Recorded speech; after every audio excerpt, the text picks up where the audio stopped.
El tema del arrebatamiento es tan importante que ya en los tiempos bíblicos y precisamente en la época del apóstol Pablo se hablaba de ello como si fuera una realidad inminente. El apóstol Pablo se refiere específicamente al tema, por ejemplo, en su epístola a los tesalonicenses, que algunos habían llegado a pensar incluso que el arrebatamiento ya había tenido lugar, pero esto no era así.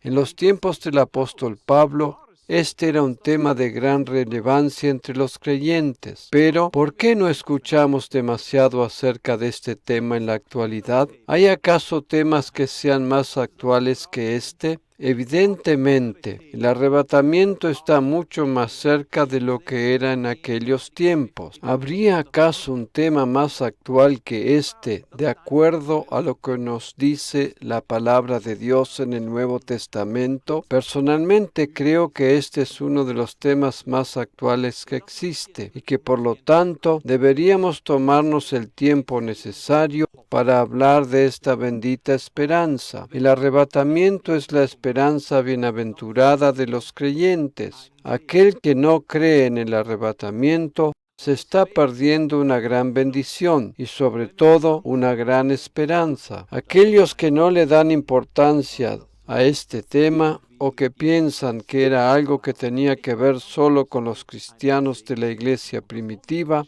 se están perdiendo una bendita esperanza. Nosotros en nuestra iglesia local no queremos perdernos esta esperanza y por esa razón deseamos ahondar en las profundidades del tema. Te invito a ir conmigo al libro de Tito. Allí en el capítulo 2 y en el versículo 13 leemos lo siguiente: aguardando la esperanza bienaventurada y la manifestación gloriosa de nuestro gran Dios y Salvador Jesucristo. En otra traducción lo leemos de la siguiente manera: mientras esperamos el feliz cumplimiento de aquello que se nos ha prometido, el regreso glorioso de nuestro gran Dios y Salvador Jesucristo. En alemán hay una traducción que lo dice de una manera más interesante todavía. La gracia de Dios nos lleva a esperar ansiosamente el cumplimiento de aquello que representa para nosotros la bendición más grande que hay, la cual es la aparición gloriosa de nuestro gran Dios y Salvador Jesucristo. ¿Puede haber algo más hermoso para nosotros los creyentes que esperar ansiosamente la mayor bendición? Estas son palabras que el apóstol Pablo utilizó cuando escribió sus epístolas pastorales a las iglesias del Nuevo Testamento. En ellas, él hace mención en repetidas ocasiones a la aparición o manifestación gloriosa de nuestro Señor Jesucristo. Por lo tanto, debemos establecer la diferencia cuando se refiere al arrebatamiento y cuando a la segunda venida. Entre estos dos acontecimientos hay un lapso de tiempo de 7 años. Básicamente podemos establecer la diferencia de la siguiente manera: cuando él le habla a las iglesias o a los creyentes, se está refiriendo al arrebatamiento, y cuando él le habla a los judíos, se refiere a la segunda venida. En el arrebatamiento, Jesús viene a buscar a su iglesia, la cual le recibe en los aires y sus pies no tocan la tierra. En su segunda venida, Jesús vuelve con la iglesia, especialmente por el pueblo de Israel, y allí sus pies se posan sobre la tierra. Su primera venida a la tierra, cuando tomó forma humana naciendo de una virgen, lo hizo en relación al pueblo de Israel. Su nacimiento, ministerio, muerte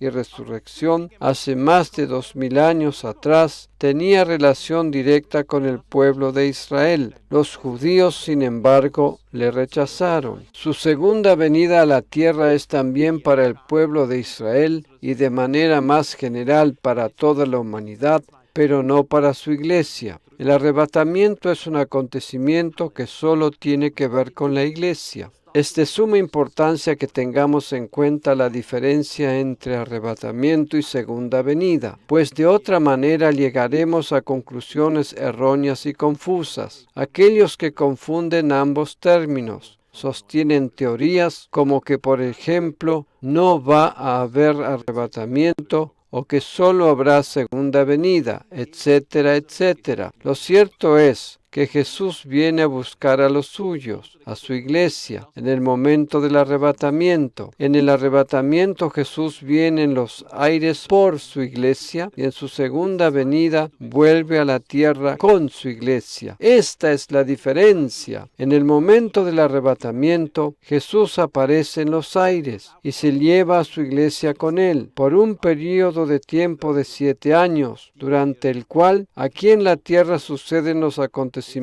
de la gran tribulación. Cuando ese lapso de tiempo llega a su fin, Él vuelve a la tierra con los suyos y comienza el milenio. Repito, en el arrebatamiento Jesús viene a buscar a su iglesia, la cual le recibe en los aires y sus pies no tocan la tierra. En su segunda venida, Jesús vuelve con la iglesia y allí sus pies se posan sobre la tierra. Esta es la clave para poder distinguir ambos términos. Por eso, cuando el apóstol Pablo escribe sus epístolas a las iglesias y se refiere a la manifestación o aparición del Señor Jesucristo, se refiere específicamente al arrebatamiento y no a su segunda venida. En el versículo que acabamos de leer, se nos dice que el arrebatamiento es nuestra mayor bendición. El arrebatamiento es el cumplimiento de la esperanza bienaventurada de los creyentes. Me agrada mucho esta traducción en alemán que acabo de citar porque es muy específica y clara. Hay 3 cosas principales que los creyentes deben saber en cuanto al arrebatamiento. La primera y principal es que el arrebatamiento es nuestra esperanza bienaventurada. Solo la iglesia de Cristo tiene esa esperanza bienaventurada. La segunda cuestión importante que debemos saber en relación al arrebatamiento es que éste purifica y santifica a la iglesia. Acerca de este tema me he referido extensamente en mi enseñanza anterior. Dicha enseñanza está a disposición de todos aquellos que la deseen descargar gratuitamente del Internet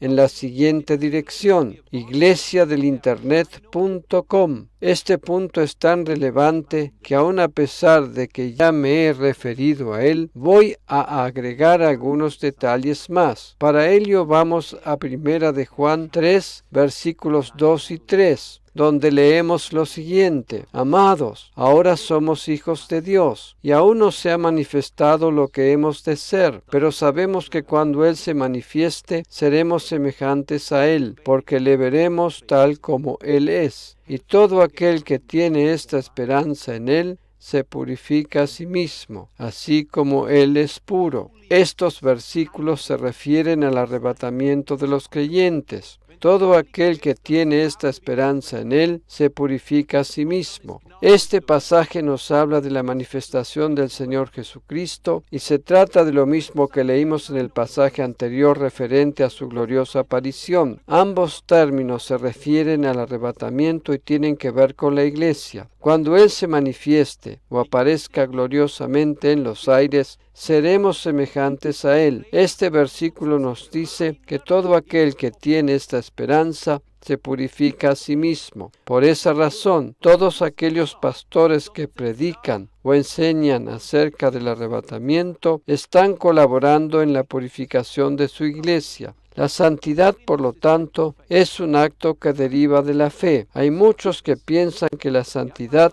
tiene que ver con lo que hacemos o dejamos de hacer, con nuestras acciones o comportamientos, con lo que nos es permitido hacer o con lo que no debemos hacer. En resumidas cuentas, que la santidad depende exclusivamente de nuestras acciones, si éstas son correctas o no. Por favor, si nuestra santidad dependiera de esto, entonces la fe y la gracia estarían ligadas a las obras. Por el contrario, la santidad se produce como resultado de la creencia correcta. Si esperamos la aparición gloriosa de nuestro Señor Jesucristo, quien nos vendrá a buscar en las nubes, estamos creyendo en el arrebatamiento, y esta esperanza bienaventurada da como resultado nuestra purificación. Aquellas iglesias donde se predica o enseña acerca del arrebatamiento se purifican a sí mismas en esa esperanza. Y dicha purificación no depende de nuestras acciones o comportamientos. Por eso recalco que la santidad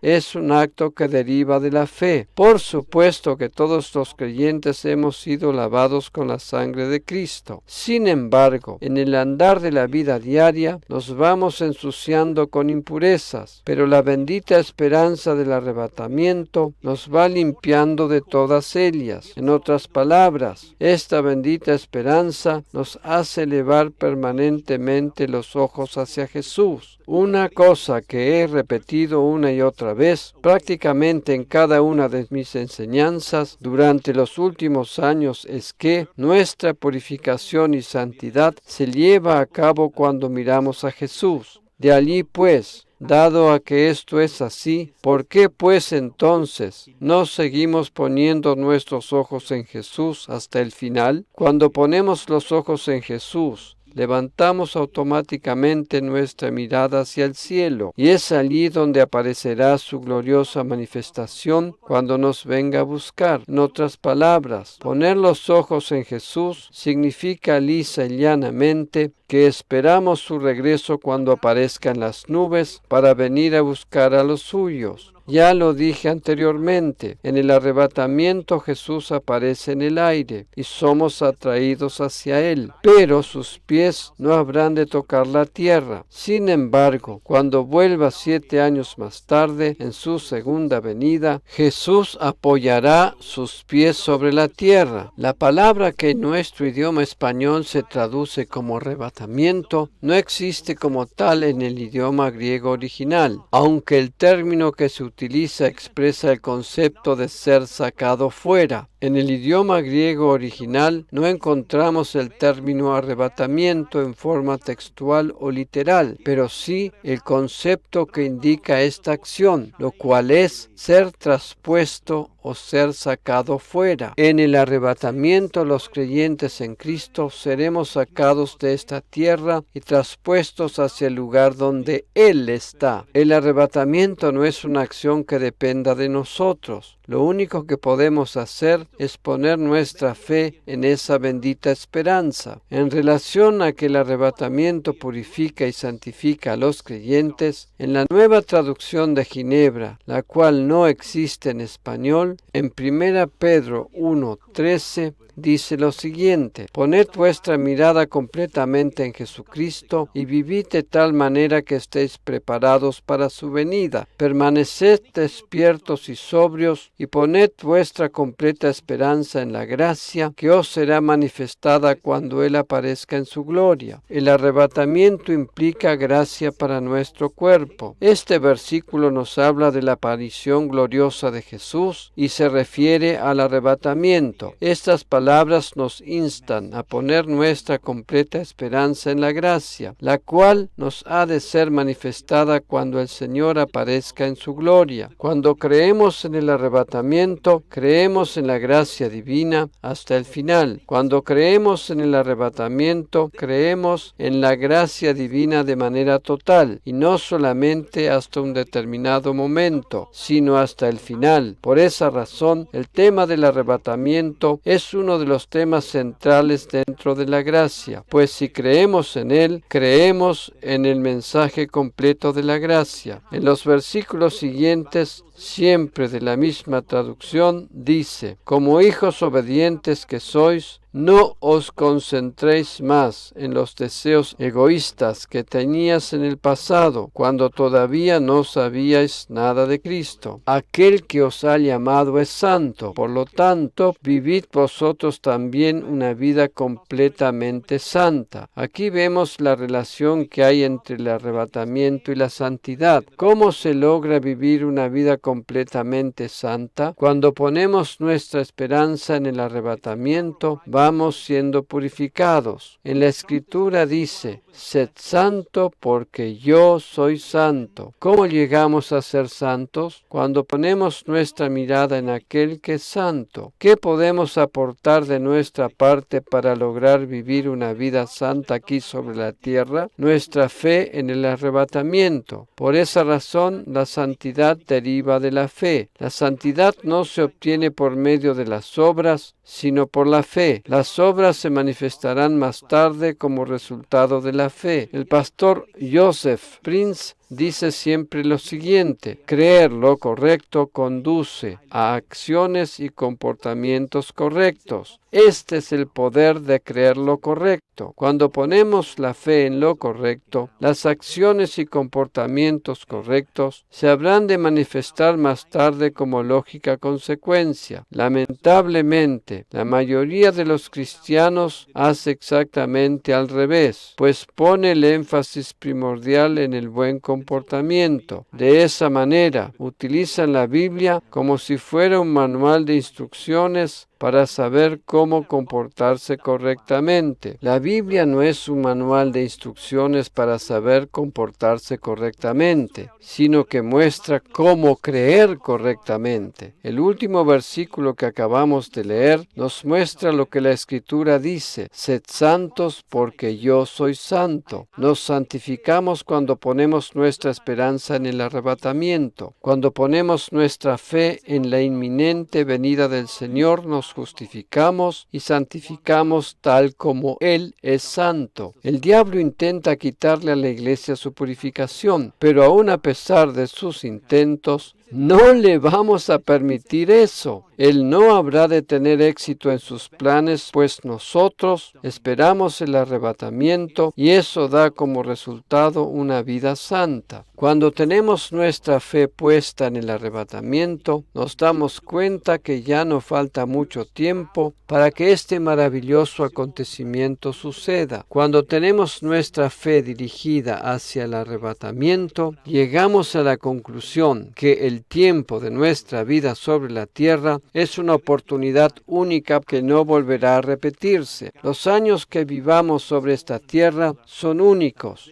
y a la vez pasajeros, pues pronto entraremos en la eternidad. Cuando observamos la vida desde esta perspectiva, apreciamos nuestros días de manera diferente y aprendemos a valorarlos mucho más, al darnos cuenta lo corta y pasajera que es nuestra vida sobre la tierra. Aprendemos a tomar decisiones más correctas y le restamos importancia a las emociones del alma. De ese modo aprendemos a actuar desde el espíritu y no desde las emociones del alma. Cuando ponemos nuestra fe y esperanza en el inminente arrebatamiento, nos damos cuenta que el tiempo es muy corto y que el Señor está ya a las puertas. Y debido a eso, comenzamos a vivir más conscientemente cada momento de nuestra vida. Desde esa perspectiva, nos damos cuenta que no podemos hacer todo ni correr en todas las direcciones para tratar de abarcar 1000 cosas a la vez, sino que lo mejor es concentrar nuestra fuerza en lo que realmente es efectivo. Por eso, como acabamos de ver, ser conscientes del inminente arrebatamiento nos purifica y santifica. El capítulo 4 de Primera Tesalonicenses es realmente maravilloso, aunque ahora no vamos a leerlo porque nos faltaría el tiempo para ello. Deseo mencionar algo al respecto. En los primeros 12 versículos de dicho capítulo, el apóstol Pablo se refiere a la santidad del creyente, mientras que en los versículos 13 al 18 se refiere al tema del arrebatamiento. Para decirlo de una manera más concreta, el capítulo se divide en dos partes, la primera que habla de la santidad y la segunda que habla del arrebatamiento. ¿Hay alguna relación entre estos dos temas? Eso no es casualidad, sino que la esperanza del arrebatamiento contribuye a nuestra santidad. La tercera cosa importante que debemos saber en en relación al arrebatamiento es que con este el Señor dignifica y honra al creyente. El arrebatamiento es la dignificación divina para el creyente. Nuestra fe honra a Dios y Dios honra y dignifica nuestra fe. Dios nos honra y dignifica al venir a buscarnos en el momento del arrebatamiento. Este es un acto de honra y dignificación de su parte hacia nosotros. La Biblia dice que Dios honra a los que le honran. Nuestra honra radica completamente en la persona de Jesucristo. Te invito a ir conmigo al libro de Hebreos capítulo 11 para leer allí los versículos 5 al 7, donde encontramos el conocido pasaje de la recompensa de la fe. Por la fe Enoc fue traspuesto. En el idioma griego original, el término que se utiliza aquí para traspuesto es metatitemi y significa literalmente sacado fuera o traslado. Eso equivale a ser arrebatado. Por la fe Enoc fue traspuesto para no ver muerte y no fue hallado porque lo traspuso Dios. Y antes que fuese traspuesto, tuvo testimonio de haber agradado a Dios. Pero sin fe es imposible agradar a Dios, porque es necesario que el que se acerca a Dios crea que le hay y que es galardonador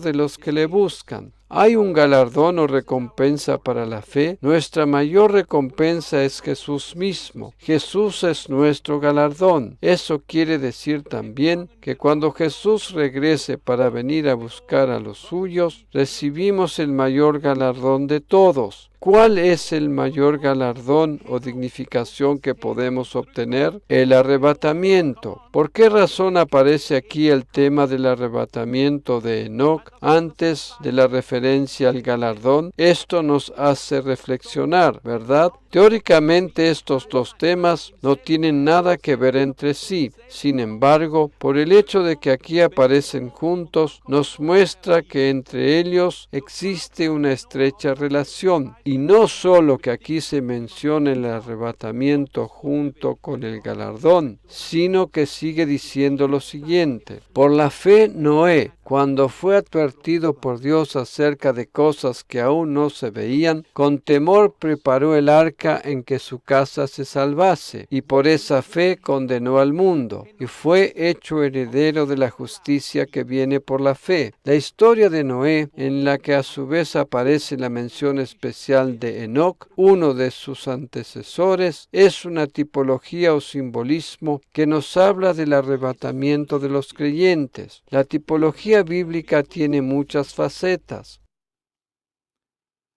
Eso quiere decir que en una misma persona, en un mismo acontecimiento, podemos encontrar varias tipologías al mismo tiempo. Si sigues mis enseñanzas, me habrás oído decir que Noé y el arca son un simbolismo de la iglesia de Cristo. Por ejemplo, el arca tenía solo una ventana en la parte de arriba y eso simboliza que hay un solo camino hacia el Padre, Jesucristo. Otra simbología que nos muestra el arca de Noé es que Dios fue quien cerró la puerta después que él, su familia y todos los animales hubieron entrado en ella. Eso también nos habla de la iglesia y la seguridad de salvación, lo cual es obra de Dios. Sin embargo, la historia de Noé en relación a su antecesor Enoc pasa a mostrarnos otra faceta de la múltiple simbología bíblica. Tanto Enoc como Noé nos hablan tipológicamente del arrebatamiento. La Biblia nos dice que Enoc caminó con Dios. En Génesis 5:22 al 24 leemos acerca de esto. ¿Cuál es el galardón o la dignificación del creyente? El arrebatamiento. ¿Por qué razón aparecen juntos los nombres de Enoc y Noé en el pasaje de Hebreos que acabamos de leer? Porque nos hablan tipológicamente del arrebatamiento. Leamos ahora el pasaje de Génesis. Y caminó Enoc con Dios.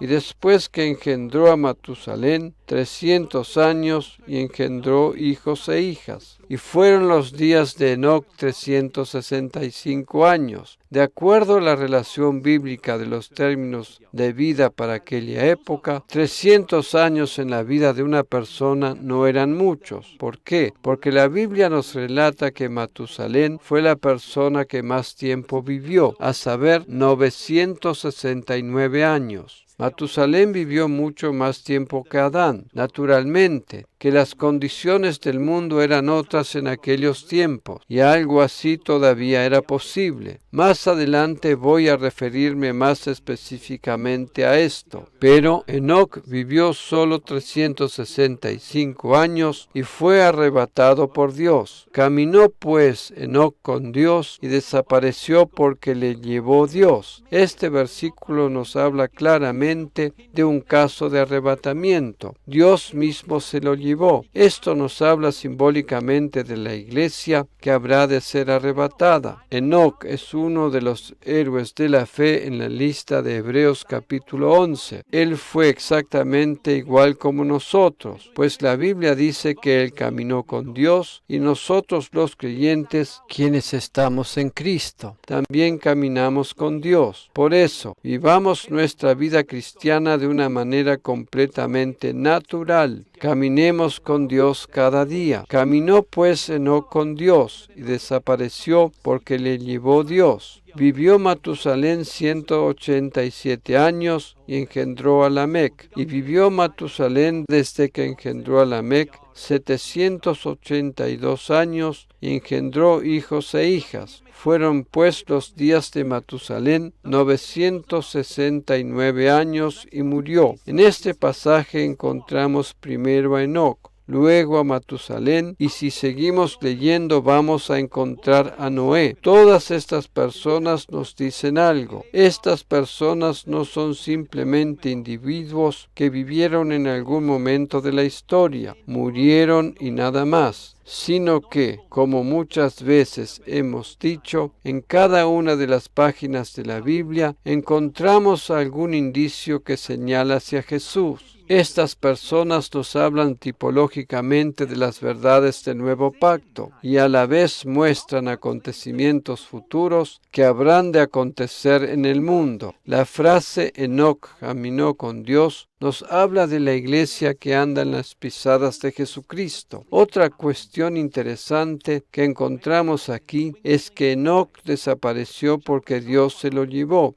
Enoc desapareció de repente y nadie le volvió a ver. ¿No dice acaso Pablo que el arrebatamiento ocurrirá de repente, en un abrir y cerrar de ojos? El hecho de que nadie volvió a ver a Enoc nos habla simbólicamente del arrebatamiento, ya que en ese momento los creyentes desaparecerán de repente y no volverán a ser vistos sobre la tierra. Enoc, quien fue arrebatado por Dios antes del diluvio, nos habla simbólicamente de la iglesia de Cristo, la cual será arrebatada antes de la gran tribulación. Otro simbolismo que encontramos aquí es que mientras Noé fue protegido por Dios durante el diluvio, Enoc fue arrebatado por Dios antes de que éste comenzara. El diluvio representa la gran tribulación. Noé, dentro de ese contexto y en relación al arrebatamiento de Enoc, ya no simboliza aquí solo a la iglesia de Cristo, como comúnmente se conoce, sino que tiene también otra connotación tipológica. En este caso, Noé, resguardado dentro del arca, representa a aquellos creyentes que llegarán a la fe después del arrebatamiento y durante el tiempo de la gran tribulación.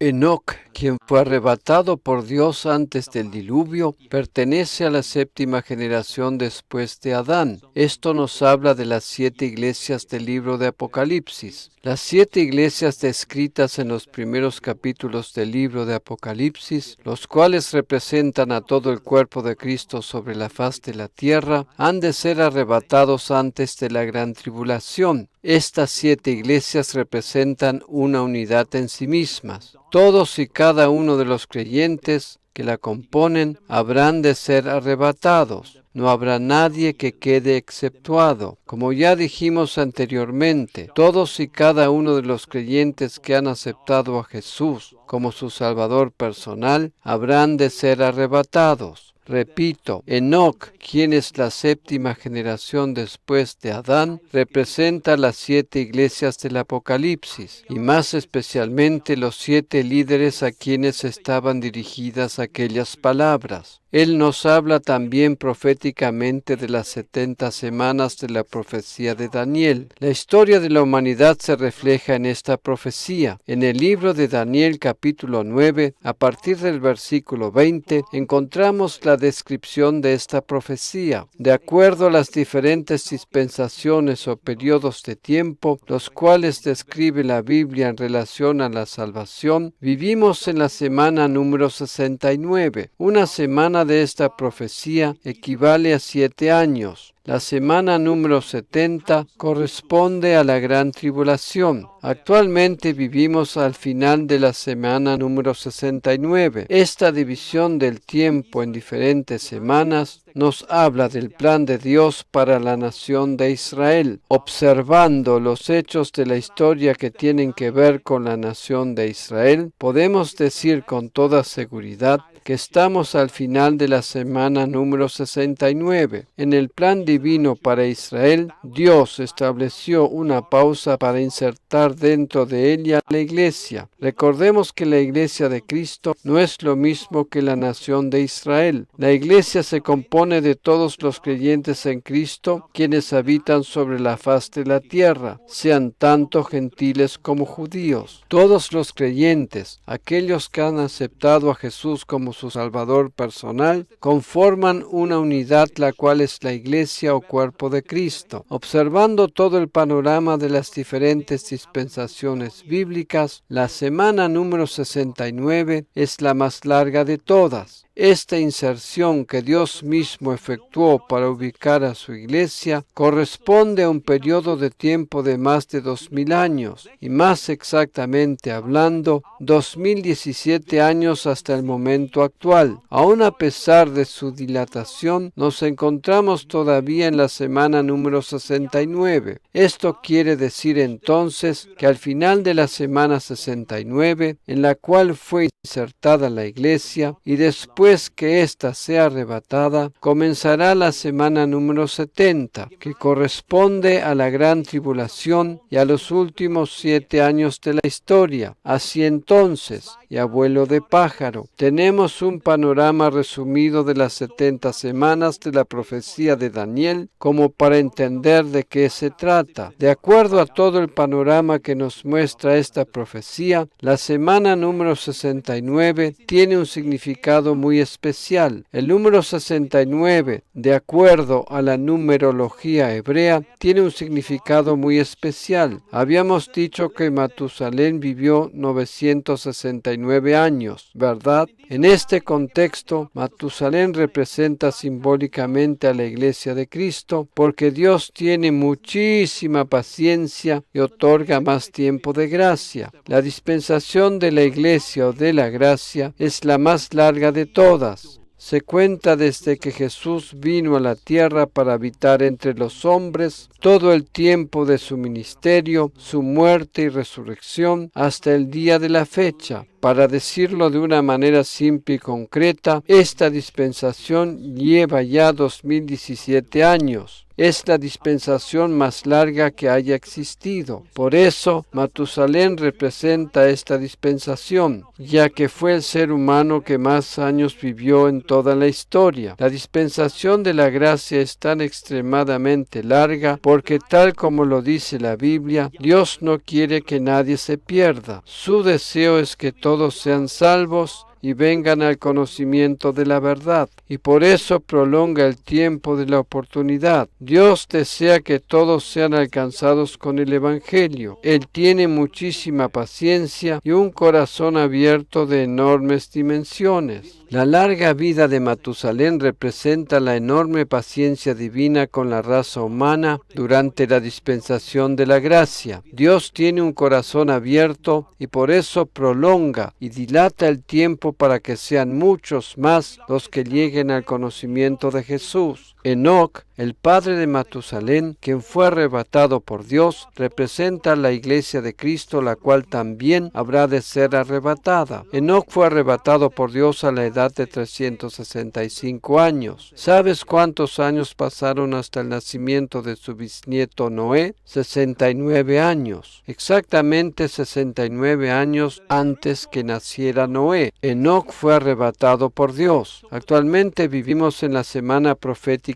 número 69. Matusalén vivió 969 años y nosotros vivimos ahora en la semana profética número 69. ¿Sabes cuántos años pasaron entre el arrebatamiento de Enoc, el cual, como dijimos, ocurrió 69 años antes de que naciera Noé, hasta que comenzara el diluvio? Fue un periodo de tiempo de exactamente 669 años. Repito, desde el arrebatamiento de Enoc hasta que llegó el diluvio, pasaron 669 años, y desde su arrebatamiento hasta el nacimiento de Noé, su bisnieto, exactamente 69 años, y la vida de Matusalén fue de 969 años. Esto nos dice algo, ¿verdad? Actualmente vivimos en la semana profética número 69. En esta relación, Noé representa a los creyentes que llegan a ser salvos después del arrebatamiento y durante la gran tribulación. Durante los 7 años de la gran tribulación habrá muchos que llegarán a ser salvos por la fe en Jesucristo, la gran mayoría de ellos en los primeros 3 años y medio. En ese tiempo habrá un avivamiento global por medio de la evangelización que llevarán a cabo los 144,000 judíos sellados. En sí, Noé representa simbólicamente, por una parte, a la iglesia antes de la gran tribulación y por otra parte a aquellos creyentes que llegarán a la fe después del arrebatamiento. Aquí vemos como una misma tipología nos muestra aspectos y aplicaciones simbólicas diferentes. Dado a que Enoc fue arrebatado por Dios, no llegó a experimentar el diluvio. Esto también representa un cuadro simbólico de que Dios protege a su iglesia de la gran tribulación, pues ella habrá de ser arrebatada antes de que ésta comience. La Biblia nos dice que Enoc profetizó acerca de la segunda venida de Jesús a la tierra. En Judas 1, 14 y 15 leemos: de estos también profetizó Enoc, séptimo desde Adán, diciendo: he aquí, vino el Señor con sus santas decenas de millares. Enoc, una de las primeras personas de la historia y al comienzo mismo de la Biblia, profetizó acerca de la segunda venida de Cristo a la tierra. ¿De dónde sabía él algo acerca de Jesús? Él no conoció a los apóstoles ni tuvo en sus manos el Nuevo Testamento. Esto fue posible porque el Espíritu Santo vino sobre él, tal como sucedía en los tiempos del Antiguo Testamento. En aquellos tiempos, el Espíritu Santo no moraba permanentemente en las personas, sino que venía sobre ellas en determinadas ocasiones para un propósito especial. Hoy en día, el Espíritu Santo vive en nosotros y cuando seamos arrebatados, Él ascenderá juntamente con nosotros, aunque seguirá permaneciendo de manera omnipresente sobre la tierra y de acuerdo a la ocasión vendrá sobre las personas como lo era en el Antiguo Testamento, para que éstas puedan predicar el Evangelio.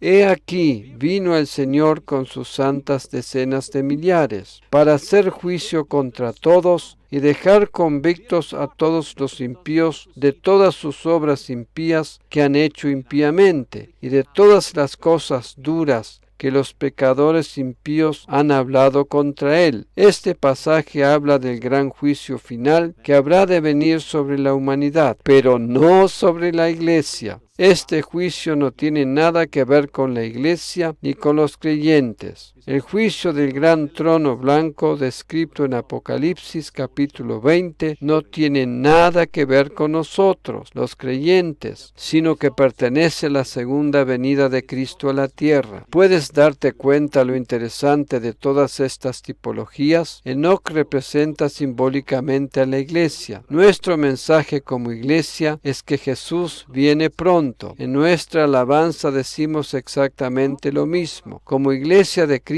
esperamos su pronto regreso, cuando nos venga a buscar. Seamos transformados en un abrir y cerrar de ojos, y tal como sucedió con Enoc, seamos arrebatados de esta tierra. Esta tipología nos habla acerca de que la Iglesia debe predicar o enseñar acerca de la pronta venida de Cristo. La Iglesia de Cristo no debe tener solamente relevancia en la sociedad, sino también una misión apostólica y profética. Ser librados de la tribulación es la dignificación divina para el creyente. Para culminar, te invito a considerar otro pasaje. Este se encuentra en Lucas 21, 34 al 36, donde leemos lo siguiente: Mirad también por vosotros que vuestros corazones no se carguen de glotonería y embriaguez y de los afanes de esta vida, y venga de repente sobre vosotros aquel día, porque como un lazo vendrá sobre todos los que habitan sobre la faz de la tierra. Aquí Jesús habla acerca del arrebatamiento y los siguientes años de la gran tribulación. Velad pues en todo tiempo orando que seáis tenidos por dignos de escapar de todas estas cosas que vendrán y de estar en pie delante del Hijo del Hombre. Mayormente este pasaje y otros afines son tomados para amonestar a la Iglesia. Esto es completamente erróneo. Las palabras de Jesús acerca de las señales del fin en este pasaje, así como las correspondientes en los pasajes afines, están dirigidas a la gente que habita en la nación de Israel. Jesús les está diciendo que estén preparados. Velar significa aquí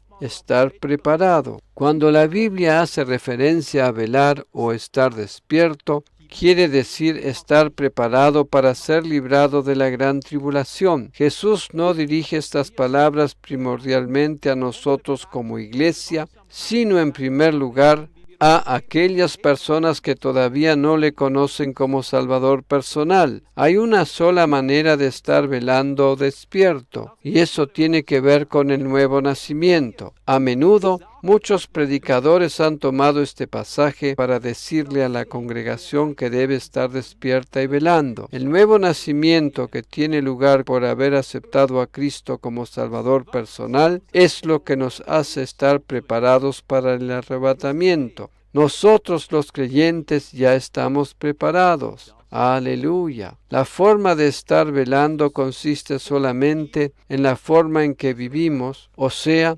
aprovechando el tiempo porque sabemos que es corto. Eso es lo único que podemos hacer en relación a estar velando. Sin embargo, aquí en este pasaje, Jesús les dice a ellos que deben estar preparados para escapar de la tribulación, y la única manera posible es aceptándole a Él como Salvador personal. Jesús insta aquí a la nación de Israel a estar despierta y a poner sus ojos en el Mesías, a seguir sus pisadas y no rechazarle. Nuestros corazones como creyentes en Cristo han sido renovados por su Espíritu. Nuestros corazones no están cargados con los afanes de la vida. El corazón del creyente es su espíritu renovado. Por lo tanto, no está turbado o cargado con afanes y preocupaciones. En todo caso, todas esas cosas se manifiestan en el alma y en los sentimientos o emociones, pero jamás en el corazón. El corazón del creyente, renovado por el Espíritu de Dios, en el momento de haber aceptado a Cristo como Salvador personal, no pertenece a la descripción de este pasaje. El corazón del creyente no está cargado de glotonería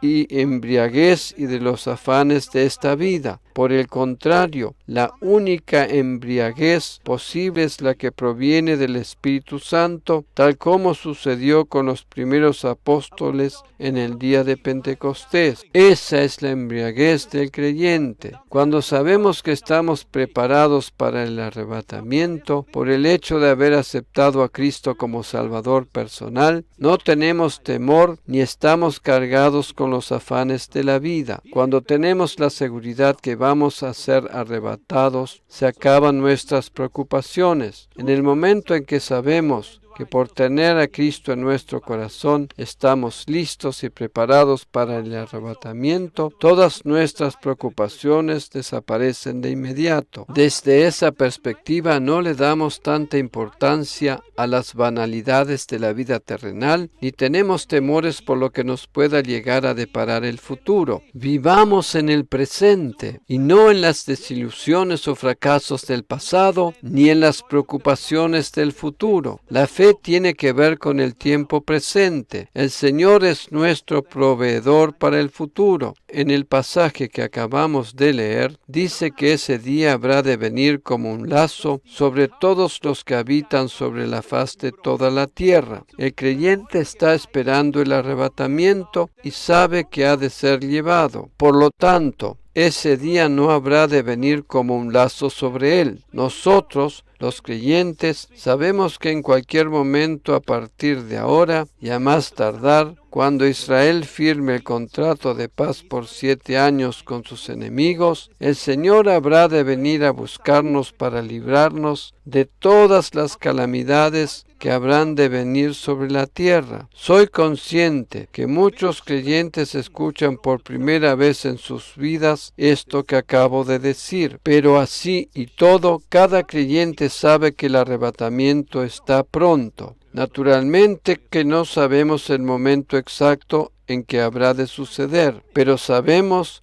que está a las puertas.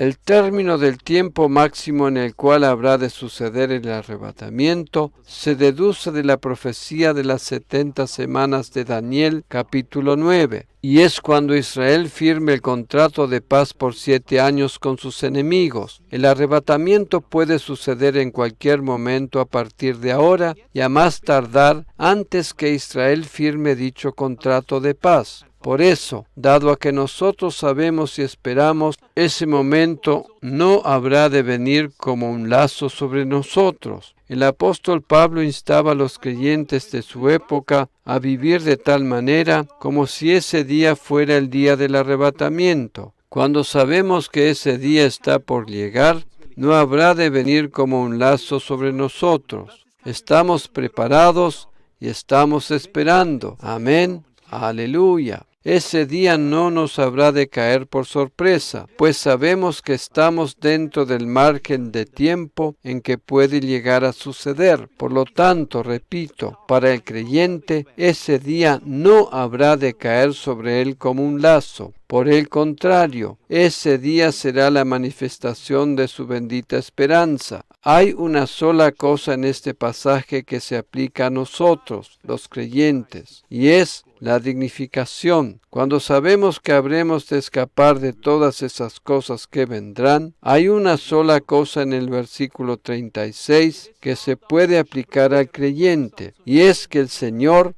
nos dignifica con el arrebatamiento. Estas palabras estaban dirigidas primordialmente a Israel para que llegara al conocimiento de la salvación. Esta dignificación está destinada al creyente. Si Israel hubiese aceptado al Mesías, también se hacía acreedora a esta dignificación. El arrebatamiento es la dignificación divina para el creyente. Eso es lo que quiere decir Jesús aquí con eso de tener tenidos por dignos. El arrebatamiento es nuestra esperanza bienaventurada. La esperanza en el arrebatamiento contribuye a nuestra purificación. Dios dignifica al creyente por medio del arrebatamiento. Por lo tanto, estar despierto o velando quiere decir que solo aquellos que son salvos pueden estar en esta condición. Estar despierto o velando significa, en el lenguaje bíblico, ser salvo por la fe en Jesucristo. La única solución para ser librado de la gran tribulación salvación es aceptar por la fe la salvación que nos ofrece nuestro Señor Jesucristo. Solo aquellos que han aceptado a Jesucristo como Salvador personal antes de que la iglesia sea arrebatada son los que pueden estar preparados y velando. Precisamente, el arrebatamiento es la dignificación del creyente. Nuestra fe honra a Dios y Él nos honra con el arrebatamiento. La Biblia dice que sin fe es imposible agradar a Dios y también que Él es el galardonador de los que le buscan. Nuestro galardón es el Señor Jesucristo. El mayor galardón y la mejor dignificación de nuestra fe es el arrebatamiento, con la manifestación de nuestro Señor Jesucristo. Por eso, al final del libro de Apocalipsis, leemos las palabras que Él mismo dijo: